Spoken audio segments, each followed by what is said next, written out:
speech and nothing but the speech. This is George W. Bush, the President of the United States. At this moment, the regime of Saddam Hussein is being removed from power, and a long era of fear and cruelty is ending. American and coalition forces are now operating inside Baghdad, and we will not stop until Saddam's corrupt gang is gone. The government of Iraq and the future of your country will soon belong to you. The goals of our coalition are clear and limited. We will end a brutal regime whose aggression and weapons of mass destruction make it a unique threat to the world. Coalition forces will help maintain law and order so that Iraqis can live in security. We will respect your great religious traditions, whose principles of equality and compassion are essential to Iraq's future. We will help you build a peaceful and representative government that protects the rights of all citizens. And then our military forces will leave. Iraq will go forward as a unified, independent, and sovereign nation that has regained a respected place in the world. The United States and its coalition partners respect the people of Iraq. We are taking unprecedented measures to spare the lives of innocent Iraqi citizens. We are beginning to deliver food and water and medicine to those in need. Our only enemy is Saddam and his brutal regime, and that regime is your enemy as well. In the new era that is coming to Iraq, your country will no longer be held captive to the will of a cruel dictator.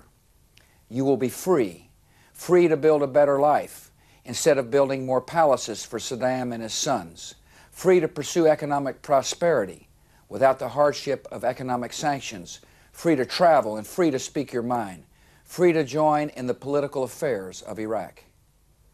And all the people who make up your country, Kurds, Shia, Turkmens, Sunnis, and others, will be free of the terrible persecution that so many have endured.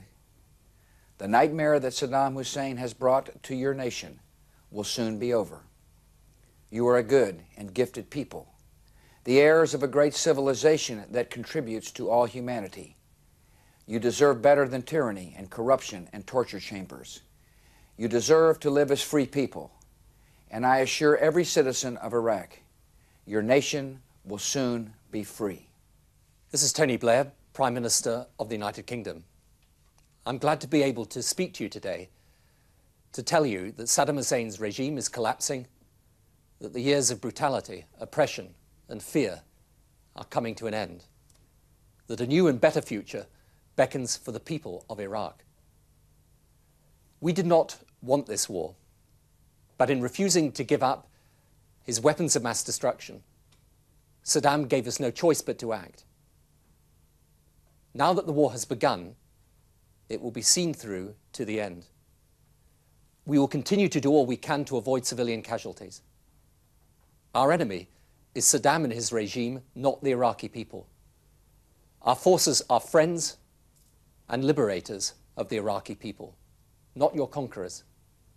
And they will not stay in Iraq a day longer than is necessary.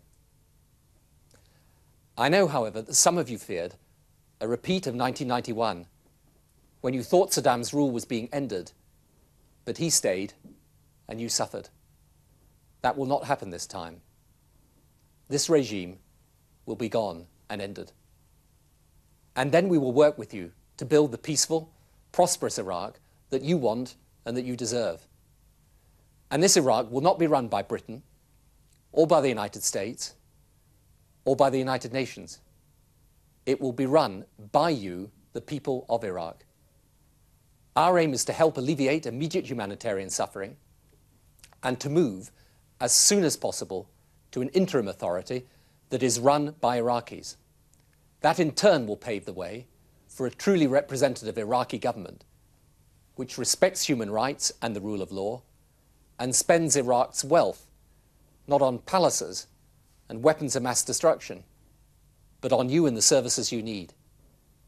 Saddam Hussein and his regime plundered your nation's wealth.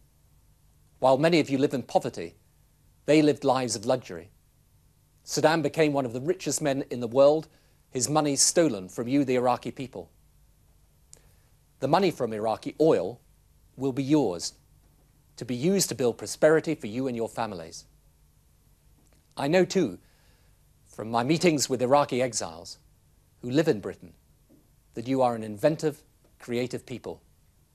You should be free to travel, free to have access to independent media, free to express your views, free to develop your culture. My experience of people the world over is that we all want to be able to live our lives in peace and in security. We all want to give our families the chance of a decent life and future. For years, that chance has been denied to you. Millions of your countrymen and women have been forced to leave. Many thousands have been murdered, tortured, brutalized by the regime. Now we want to give you the chance to rebuild your country, to rebuild your lives, to give your families a chance of that better future. So it is in the spirit of friendship and goodwill that we now offer our help. Thank you.